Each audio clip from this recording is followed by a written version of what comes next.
ओम शांति। आज 10 सितंबर 2024 के साकार बाप दादा के मधुर महावाक्य है। बाबा ने कहा, मीठे बच्चे, माया को वश करने का मंत्र है मन मना भव।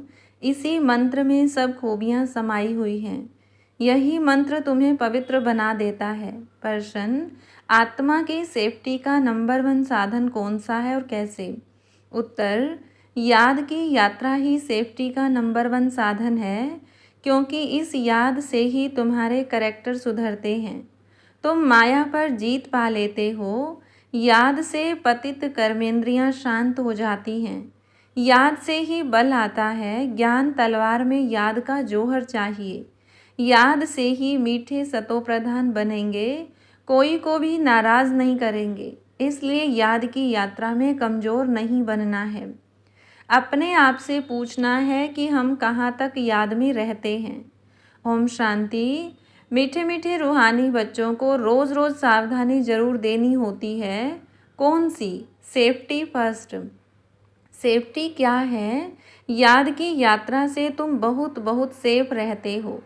मूल बात ही बच्चों के लिए यह है। बाप ने समझाया है, तुम बच्चे जितना याद की यात्रा में तत्पर रहेंगे, उतनी खुशी भी रहेगी और मैनर्स भी ठीक होंगे।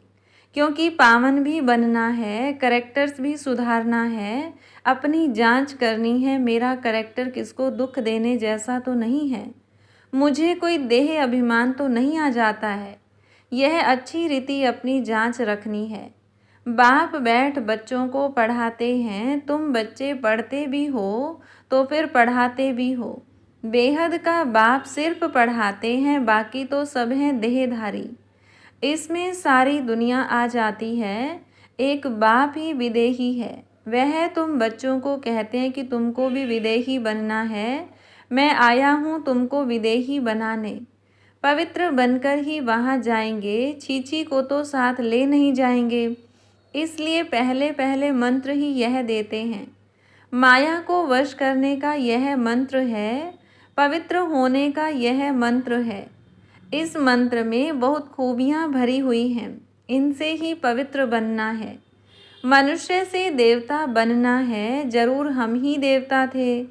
इसलिए बाप कहते हैं, अपनी सेफ्टी चाहो, मजबूत महावीर बनना चाहो तो यह पुरुषार्थ करो।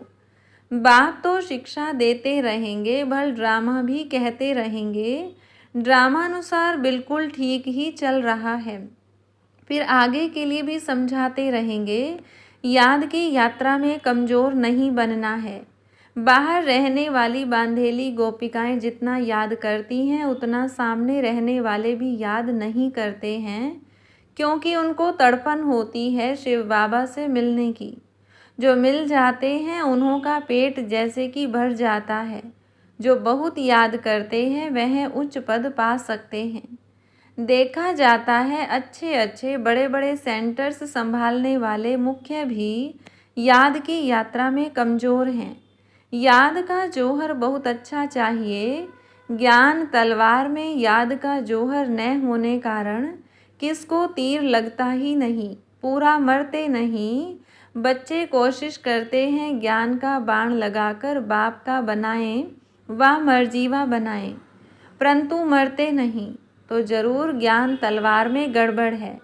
बाबा भल जानते हैं ड्रामा बिल्कुल एक्यूरेट चल रहा है, परंतु आगे के लिए तो समझाते रहेंगे ना। हर एक अपनी दिल से पूछो, हम कहाँ तक याद करते हैं। याद से ही बल आएगा।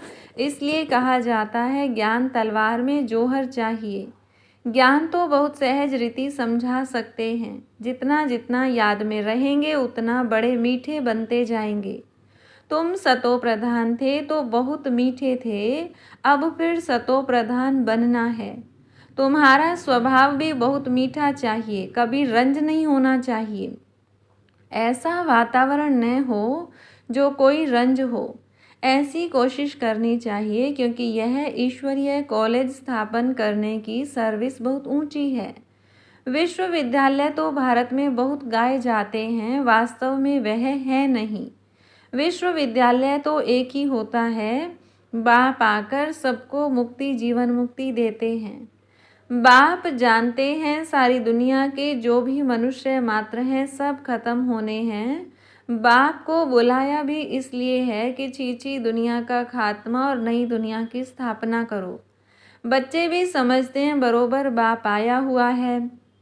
अभी माया का पोंप कितना है। फॉल ऑफ पोम्पिया का खेल भी दिखाते हैं। बड़े बड़े मकान आदि बना रहे हैं।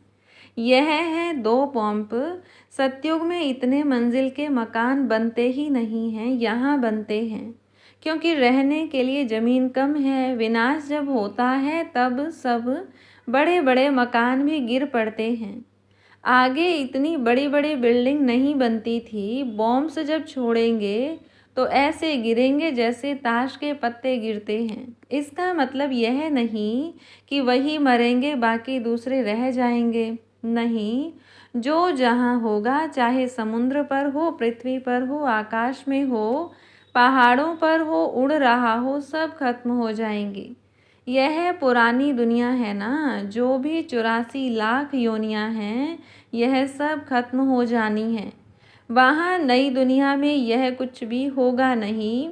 न इतने मनुष्य होंगे, न मच्छर, न जीव जंतु आदि होंगे। यहाँ तो ढेर के ढेर हैं। अब तुम बच्चे भी देवता बनते हो तो वहाँ हर चीज़ सतो प्रधान होती है। यहाँ भी बड़े आदमी के घर में जाएंगे तो बड़ी सफाई आदि रहती है। तुम तो सबसे जास्ती बड़े देवता बनते हो, बड़े आदमी भी नहीं कहेंगे। तुम बहुत उच्च देवताएं बनते हो, यह कोई नई बात नहीं है। 5000 वर्ष पहले भी तुम यह बने थे नंबरवार। यह इतना किचड़ा आदि वहाँ कुछ भी नहीं होगा। बच्चों को ऐसी खुशी होती है हम बहुत उच्च देवता बनते हैं। एक ही बाप हमको पढ़ाने वाला है जो हमको बहुत उच्च बनाते हैं।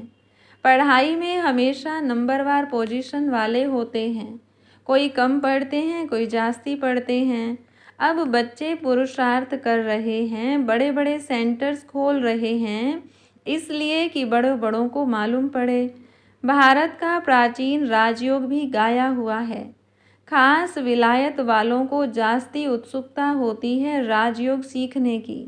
भारतवासी तो तमो प्रधान बुद्धि हैं, वह फिर भी तमो बुद्धि हैं, इसलिए उन्हों को शौक रहता है भारत का प्राचीन राजयोग सीखने का। भारत का प्राचीन राजयोग नामी ग्रामी है, जिससे ही भारत स्वर्ग बना था। बहुत थोड़े आते हैं जो पूरी रीति समझते हैं। स्वर्ग हेवन पास हो गया सो फिर होगा जरूर। हेवन अथवा पैराडाइज है सबसे वंडर ऑफ वर्ल्ड। स्वर्ग का कितना नाम बाला है। स्वर्ग और नर्क, शिवालय और वेश्यालय। बच्चों को अब नंबरवार याद है कि हमको अब शिवालय में जाना है। वहाँ जाने के लिए शिव बाबा को याद करना है। वही पंडा है सबको ले जाने वाला। भक्ति को कहा जाता है रात, ज्ञान को कहा जाता है दिन। यह बेहद की बात है। नई चीज़ और पुरानी चीज़ में बहुत फर्क होता है। अब बच्चों की दिल होती है इतनी उच्च ते उच्च पढ़ाई, ऊंचे ते ऊंचा मकान में हम पढ़ाएं तो बड़े बड़े लोग आएंगे। एक एक को बैठ समझाना पड़ता है। वास्तव में पढ़ाई व शिक्षा के लिए एकांत में स्थान होते हैं।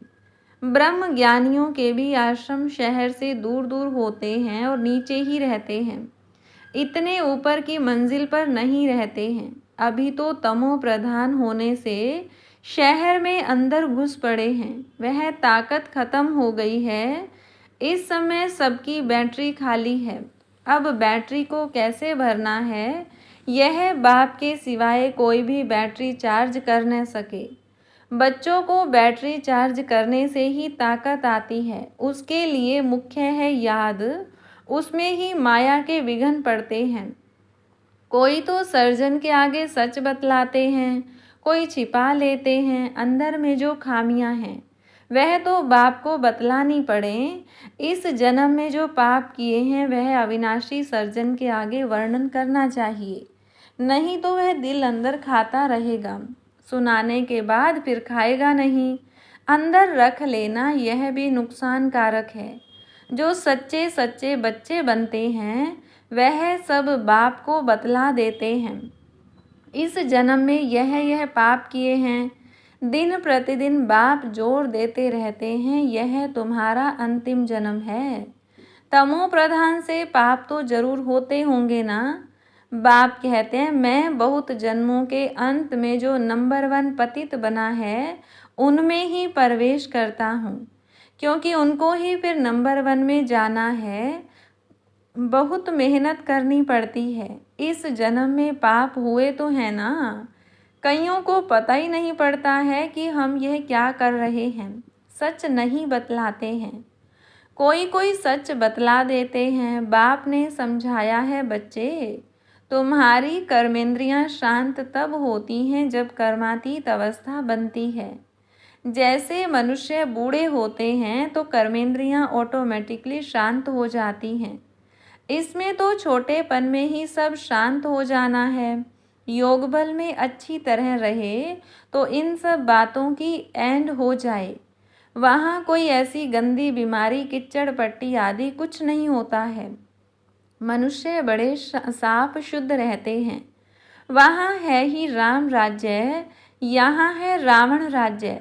तो अनेक प्रकार की गंदगी की बीमारियाँ आदि हैं। सतयुग में यह कुछ होती नहीं, बात मत पूछो। नाम ही कितना फर्स्ट क्लास है स्वर्ग। नई दुनिया बड़ी सफाई रहती है। बाप समझाते हैं इस पुरुषोत्तम संगम युग पर ही तुम यह सब बातें सुनते हो। कल नहीं सुनते थे। कल मृत्यु लोक के मालिक थे, आज अमर लोक के मालिक बनते हो। निश्चय हो जाता है कल मृत्यु लोक में थे, अभी संगम युग पर आने से अमर लोक में जाने के लिए तुम पुरुषार्थ कर रहे हो। पढ़ाने वाला भी अब मिला है। जो अच्छी रीति पढ़ते हैं तो पैसा आदि भी अच्छा कमाते हैं। बलिहारी पढ़ाई की कहेंगे, यह भी ऐसे है। इस पढ़ाई से तुम बहुत ऊंच पद पाते हो। अभी तुम रोशनी में हो, यह भी सिवाय तुम बच्चों के और कोई को मालूम नहीं है। तुम भी फिर घड़ी घड़ी भूल जाते हो, पुरानी दुनिया में चले जाते हो। भूलना माना पुरानी दुनिया में चले जाना। अभी तुम संगम युगी ब्राह्मणों को मालूम है कि हम कलयुग में नहीं हैं। वह सदैव याद रखना है, हम नए विश्व के मालिक बन रहे हैं। बाप हमको पढ़ाते ही हैं नई दुनिया में जाने के लिए। यह है शुद्ध अहंकार, वह है अशुद्ध अहंकार। तुम बच्चों को तो कभी अशुद्ध ख्यालात भी नहीं आने चाहिए। पुरुषार्थ करते करते आखिरीन पिछाड़ी में रिजल्ट निकलेगी। बाप समझाते हैं इस समय तक सब पुरुषार्थी हैं। इम्तिहान जब होता है तो नंबरवार पास हो फिर ट्रांसफ़र हो जाते हैं।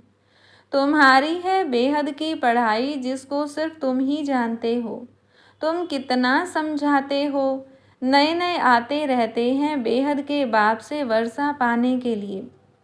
भल दूर रहते हैं फिर भी सुनते सुनते निश्चय बुद्धि हो जाते हैं। ऐसे बाबा के सम्मुख भी जाना चाहिए। जिस बाप ने बच्चों को पढ़ाया है, ऐसे बाप से सम्मुख तो जरूर मिलना चाहिए। समझकर ही यहाँ आते हैं। कोई नहीं समझे हुए हैं तो भी यहाँ आने से समझ जाते हैं। बाप कहते हैं दिल में कोई भी बात हो, समझ में नहीं आती हो तो भल पूछो।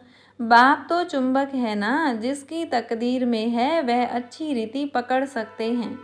तकदीर में नहीं है तो फिर खल्लास सुना अनसुना कर देते हैं। यहाँ कौन बैठ पढ़ाते हैं? भगवान, उनका नाम है शिव। शिव बाबा ही हमको स्वर्ग की बादशाही देते हैं। फिर कौन सी पढ़ाई अच्छी? तुम कहेंगे हमको शिव बाबा पढ़ाते हैं, जिससे 21 जन्मों की बादशाही मिलती है। ऐसे ऐसे समझाते समझाते ले जाते हैं। कोई तो पूरा न समझने कारण इतनी सर्विस नहीं कर सकते हैं, बंधन की जंजीरों में जकड़े रहते हैं। शुरू शुरू में तो तुम कैसे अपने को जंजीरों से छुड़ा कर आए, जैसे कोई मस्ताने होते हैं। यह भी ड्रामा में पार्ट था जो कशिश हुई। ड्रामा में भट्ठी बननी थी, जीते जी मरे, फिर माया की तरफ कोई कोई चले गए। युद्ध तो होती है ना, माया देखती है इसने बड़ी हिम्मत दिखाई है, अब हम भी ठोक कर देखते हैं कि पक्के हैं व नहीं। बच्चों की कितनी संभाल होती थी, सब कुछ सिखलाते थे। तुम बच्चे एल्बम आदि देखते हो, लेकिन सिर्फ चित्र देखने से भी समझ न सके। कोई बच्चे बैठ समझाएं कि क्या क्या होता है, कैसे भट्ठी में पड़े थे, फिर कोई कैसे निकले, कोई कैसे। जैसे रुपए छपते हैं तो भी कोई कोई खराब हो पड़ते हैं। यह भी ईश्वरीय मिशनरी है। ईश्वर बैठ धर्म की स्थापना करते हैं, यह बात किसको भी पता नहीं है। बाप को बुलाते भी हैं, परंतु जैसे तवाई समझते ही नहीं। कहते हैं यह कैसे हो सकता है। माया रावण एकदम ऐसा बना देती है। शिव बाबा की पूजा भी करते हैं, फिर कह देते सर्वव्यापी। शिव बाबा कहते हो, फिर सर्वव्यापी कैसे होगा। पूजा करते हैं, लिंग को शिव कहते हैं, ऐसे थोड़े ही कहते कि इसमें शिव बैठा है। अब पत्थर ठिक्कर में भगवान को कहना तो क्या, सब भगवान ही भगवान हैं। भगवान अनलिमिटेड तो नहीं होंगे ना। तो बाप बच्चों को समझाते हैं, कल्प पहले भी ऐसे समझाया था। अच्छा, मीठे मीठे सिकिलधे बच्चों प्रति माता पिता बाप दादा का याद प्यार और गुड मॉर्निंग। रूहानी बाप की रूहानी बच्चों को नमस्ते। रूहानी बच्चों की रूहानी बाप दादा को नमस्ते। धारणा के लिए मुख्य सार, पहली पॉइंट, ऐसा मीठा वातावरण बनाना है जिसमें कोई भी नाराज न हो। बाप समान विदेही बनने का पुरुषार्थ करना है। याद के बल से अपना स्वभाव मीठा और कर्मेंद्रियां शांत करनी है। दूसरी पॉइंट, सदा इसी नशे में रहना है कि अभी हम संगम युगी हैं, कलयुगी नहीं।